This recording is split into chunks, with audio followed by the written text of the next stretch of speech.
Gran Turismo 7 a sorti sa plus grosse mise à jour. Le jeu a bientôt 4 ans et la Spec 3 était très attendue. Et puis il y a aussi le pack puissance ou Power Pack en anglais. Ça fait plusieurs heures qu'on a roulé sur la Spec 3, on a été en live dessus. Est-ce que ça vaut le coup de payer 29,99€ pour le DLC? Est-ce que la Spec 3 change réellement Gran Turismo 7 et mérite votre attention? C'est parti.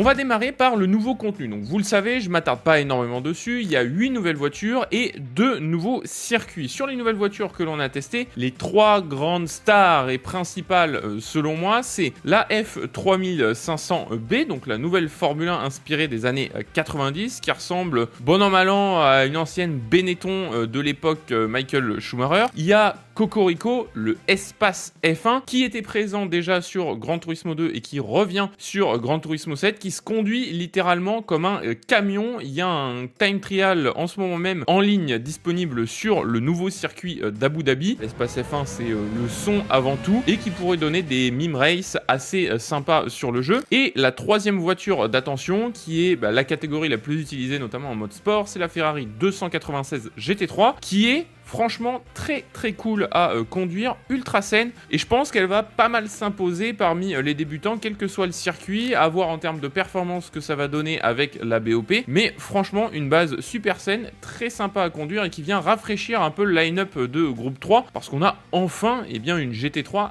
récente dans Gran Turismo 7. Du côté des circuits, on en a deux nouveaux, les circuits du Canada et d'Abu Dhabi. Ils sont très bien modélisés tous les deux, et personnellement en termes de préférence, Gilles Villeneuve est un circuit coup de cœur qui pour moi est une belle addition à Gran Turismo 7 et un beau circuit pour pas mal de véhicules différents. Il y a des possibilités de dépassement, il y a des chicanes, c'est assez technique. On l'a essayé justement avec la nouvelle F1 qui est sortie à travers la Spec 3 et on s'est bien éclaté. Donc là aussi, je pense qu'ils vont assez vite arriver, peut-être dans le mode sport, dans le mode en ligne, en tout cas que ce soit pour les ligues ou pour de nouvelles expériences de circuit et de nouveaux crédits, tout est dispo dans la version de base de GT7 parmi ces mises à jour gratuites. Il y a aussi du changement du côté du gameplay. Les rangs de collectionneurs sont passés de 50 à 70, sachant que si vous avez déjà accumulé des points, vous êtes très certainement, peut-être pour les plus aficionados d'entre vous, passé directement du niveau 50 au niveau 70. Avec ça s'accompagne des récompenses au fur et à mesure de votre montée en rang de collectionneur, et puis deux nouveaux menus qui se débloquent à partir du rang 66 et du rang 70. Donc il va falloir aller au bout du jeu et au bout du niveau de collectionneur si vous voulez faire le jeu à 100%. Là aussi, ça va être intéressant, même si vous êtes arrivé directement au niveau 70, de chercher à compléter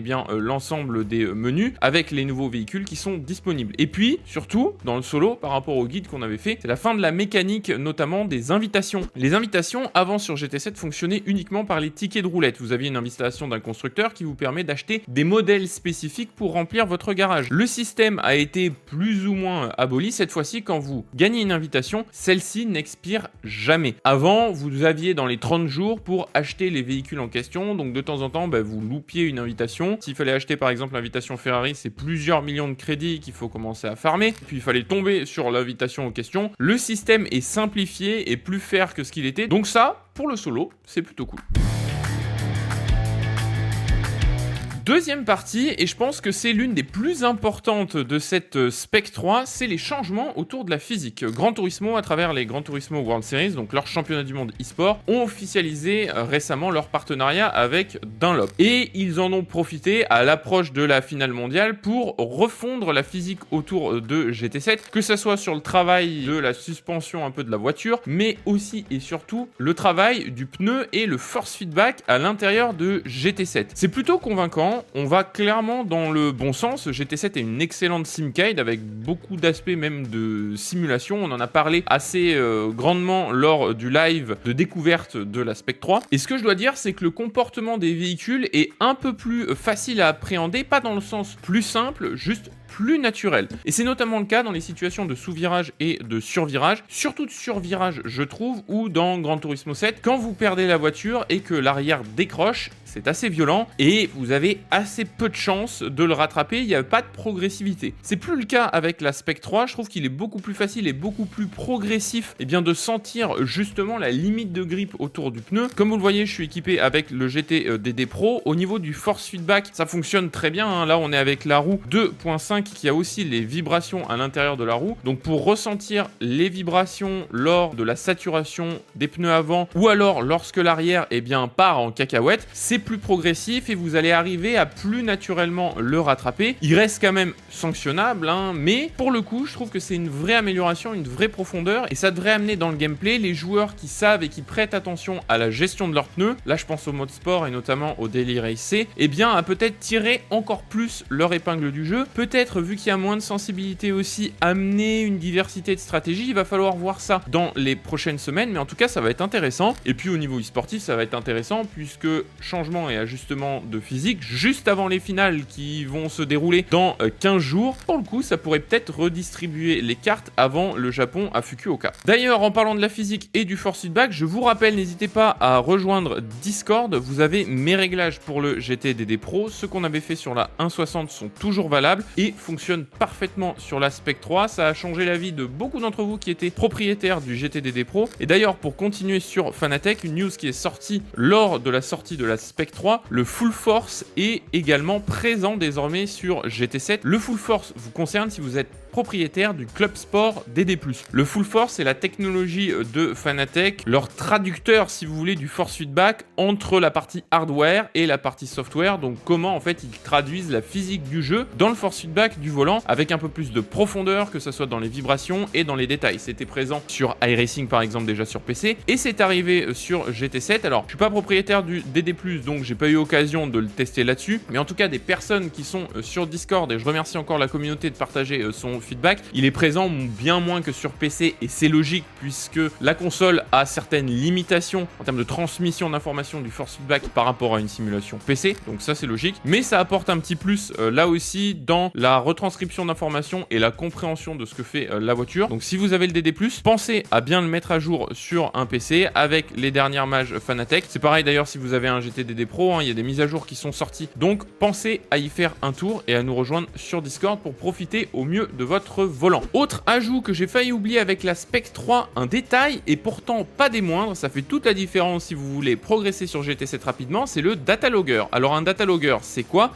C'est tout simplement la télémétrie pour Gran Turismo 7. Et quand on parle de télémétrie, c'est-à-dire pouvoir comparer votre trajectoire, votre vitesse de passage, votre manière d'utiliser l'accélérateur, le frein. On l'a découvert ensemble en live sur le time trial avec le Espace F1. Vous pourrez vous comparer directement en ligne avec les meilleurs mondiaux en ayant littéralement toute leur data. C'est un petit plus, mais c'est un gros détail si vous souhaitez progresser rapidement sur Gran Turismo 7 et comprendre ce que vous faites de bien ou de pas bien. En termes de coaching, si vous souhaitez un coaching sur GT7 d'ailleurs, je vous mets un lien encore une fois pour le Race Clutch Center, mais ça va permettre vraiment de faire la différence et d'avoir une comparaison détaillée pour expliquer ce qui est bien fait ou pas bien fait, et même si vous voulez auto-apprendre, eh bien ça vous donne un outil concret au-delà de simplement le replay que vous pouvez voir sur GT7 et qui était une technique que je vous avais partagée notamment dans les astuces pour aller plus vite sur Gran Turismo 7. Il faut quand même noter que sur PC, si vous cherchiez à avoir un outil équivalent, alors au-delà d'utiliser Motec et d'avoir un certain nombre de connaissances, vous allez payer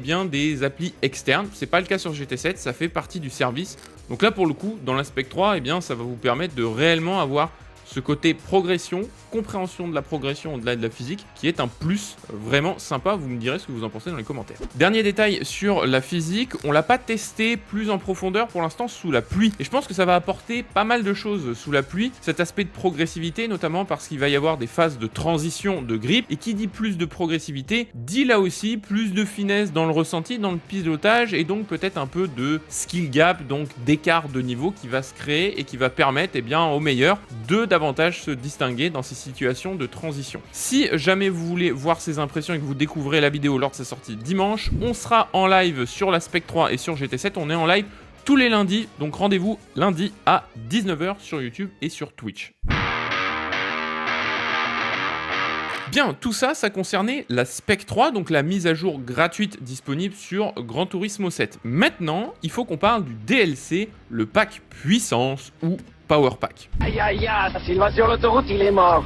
On a plus de puissance. Le Power Pack apporte donc une diversité de contenus et de véhicules à GT7. Il y a 50 nouvelles courses au total, il y a 37 récompenses à aller chercher. Ça peut être des nouveaux véhicules ou des nouveaux tickets de roulette. Il y a de quoi faire là aussi. Parmi ces 50 courses, il y a également le retour des courses d'endurance avec les courses de 24 heures. Il y aura aussi le mode B-Spec, donc ce mode qui était présent à l'époque sur Gran Turismo 4 qui vous permet de varier entre mode pilote et mode ingénieur. Ça faisait un petit moment que c'était dans les carton de la part de GT parce que, pour vous dire l'anecdote, en Gran Turismo World Series, ils ont une build particulière pour les GTWS, donc le championnat du monde, qu'ils utilisent en LAN avec la PlayStation 5, et il avait été aperçu lors de ces GT World Series la possibilité d'avoir un mode B-Spec lié très certainement à l'utilisation professionnelle pour les GTWS. Et bien maintenant c'est désormais disponible dans GT7. Toutes les courses du Power Pack ont également un format spécifique, un format complet de week-end de course, et c'est qualif puis la course. Votre course est donc déterminée par votre position lors de la séance de qualification. C'est donc terminer le jeu du chat et de la souris et de rattraper le field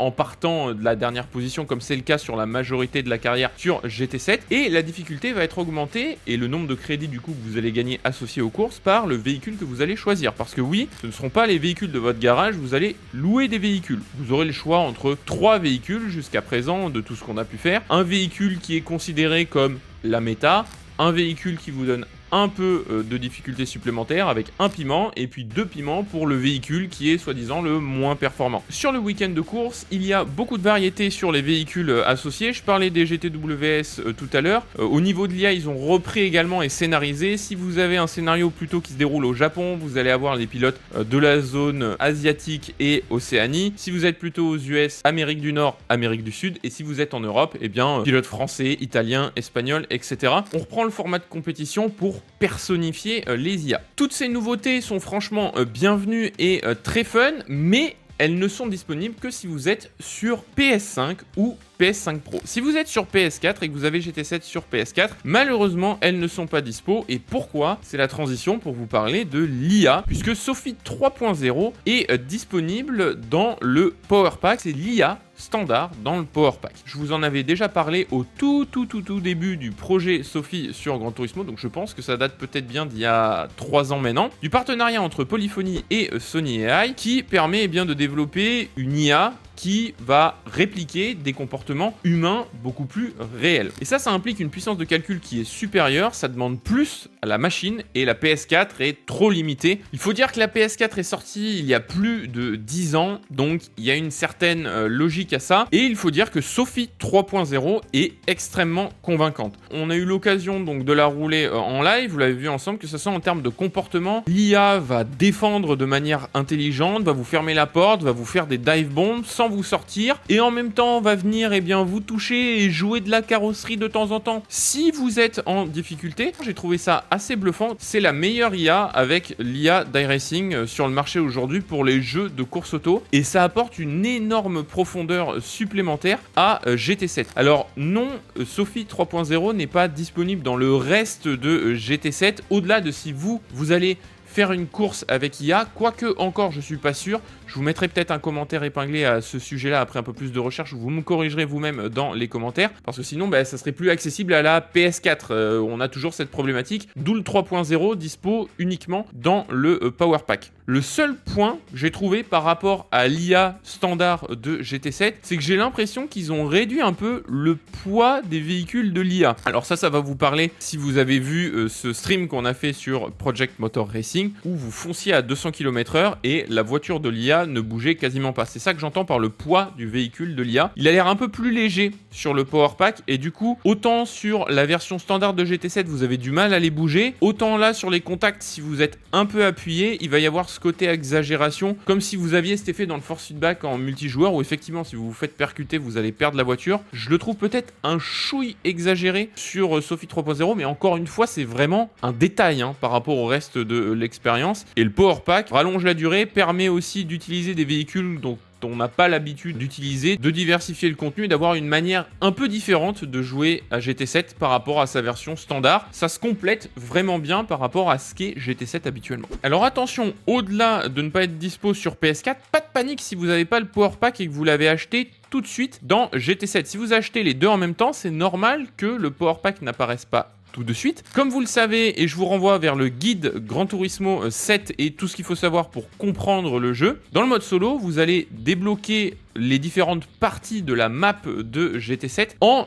participant et en complétant les différents menus du Café Gran Turismo. Et le Power Pack est disponible une fois que vous avez complété le menu numéro 9. Donc si vous n'êtes pas arrivé jusqu'au menu numéro 9, c'est normal que vous n'ayez pas encore accès au Power Pack. Pas d'inquiétude donc là-dessus, complétez un peu le jeu et ensuite profitez du Power Pack. Le Power Pack est donc le premier DLC et a donc un prix associé 29,99 €. Est-ce que c'est cher ou est-ce que c'est pas cher? On va remettre ça un peu en perspective. Personnellement, je trouve que le prix est justifié pour plusieurs raisons. GT7 est aujourd'hui disponible dans la majeure partie des magasins, que ce soit si vous le commandez sur Amazon ou si vous allez chez un Micromania, un boulanger ou autre, à 39,99 €. Si vous additionnez le prix standard de GT7 de 39,99 € et ce DLC, en fait vous avez un jeu complet avec le DLC à 69,99 €. Le prix du jeu neuf, et au vu de la profondeur du contenu, de Sony 3.0, de toutes les mises à jour gratuites qui sont arrivées sur GT7 depuis 4 ans maintenant, franchement ça vaut le coup. Il n'y a pas de jeu de course auto et même sur la culture automobile de manière générale avec autant de profondeur dans le solo. Il y a une amélioration de la physique à travers la Spec 3 qui est encore une fois une mise à jour gratuite. Et vraiment cette politique d'avoir du coup le jeu standard réduite et le DLC à 29,99 €, je trouve ça intelligent en termes de pricing. Alors il y en aura toujours qui trouveront ça un peu plus cher que d'autres, vous me donnerez là votre avis dans les commentaires. Ce qu'il faut pas oublier aussi, si vous voyez cette vidéo et que vous découvrez GT7, avant de vous lancer pour savoir si ça vous plaît ou pas, il existe également My Gran Turismo qui est gratuit sur PlayStation 5. Et en plus le My Gran Turismo vous permet d'arriver gratuitement, mais de tout ce que vous allez collecter dans My Gran Turismo va être sauvegardé et si vous achetez ensuite GT7 va être intégré dans votre garage. Donc toutes les voitures que vous débloquez vont être dans votre garage et vont vous permettre d'augmenter votre niveau de collectionneur. Ça va finalement dans une continuité et dans l'accessibilité que recherche Gran Turismo de 7 à 77 ans. Donc ça fonctionne à un prix qui me paraît être complètement justifié. Si on doit donc résumer tout ce qu'on a dit en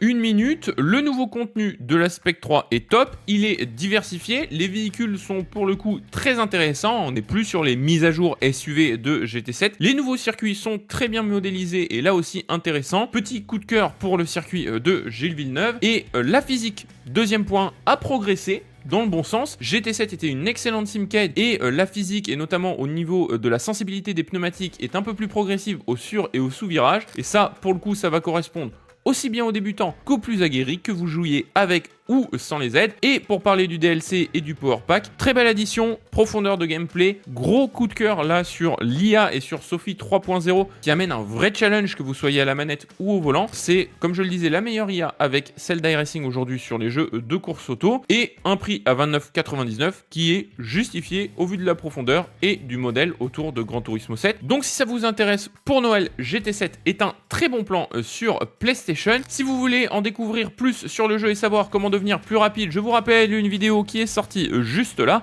Et pour tout comprendre de la mécanique du solo, le guide de GT7 est dispo juste ici.